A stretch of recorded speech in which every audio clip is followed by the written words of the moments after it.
மகனே, மகளே, ஏன் இவ்வளவு கவலைப்படுற? உன் மனசுல இருக்கிற பாரமெல்லாம் எனக்கு தெரியும். இந்த பிரபஞ்சமே என்னோட ஆளுகையில தான் இருக்கு. அப்படி இருக்கும்போது என் பிள்ளையை நான் கைவிட்டுடுவேனா?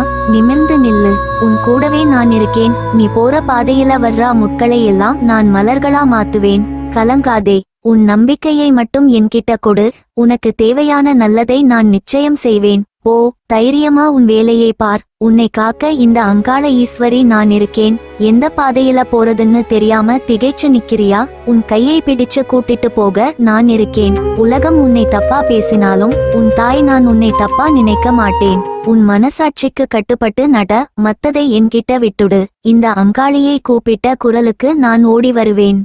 ஏன் பயப்படுற? உன் பின்னாடி ஒரு பெரும் சக்தியா நான் நிக்கிறேன். எத்தனையோ மலைகளை கடந்து வந்த உனக்கு இது ஒரு சின்ன கல் மாதிரிதான். உன் கண்ணுல ஒரு சொட்டு தண்ணி வந்தா கூட இந்த தாயோட மனசு தாங்காது. உன் பாரத்தை எல்லாம் என் மேல இறக்கி வை. நீ எதை நினைச்சு பயப்படுறியோ அதை நான் தூள் தூளாக்கிடுவேன். தைரியமா இரு என் செல்லமே. உன் உழைப்புக்கும் பொறுமைக்கும் ஏத்த பலன் கிடைக்க போகுது. காலம் தள்ளிப்போகுதே தவிர அது கிடைக்காம போகாது. நம்பிக்கையோட போராடு. வெற்றிக்கு நீயே நான் உன் கையில கொடுப்பேன். என்னோட அருள் எப்பவும் உன் கூடவே இருக்கும். போயிட்டு வா, ஜெயிச்சுட்டு வா. கண்ணி, கலங்காதே. கடல் அலை மாதிரி துயரங்கள் வந்துகிட்டே தான் இருக்கும்.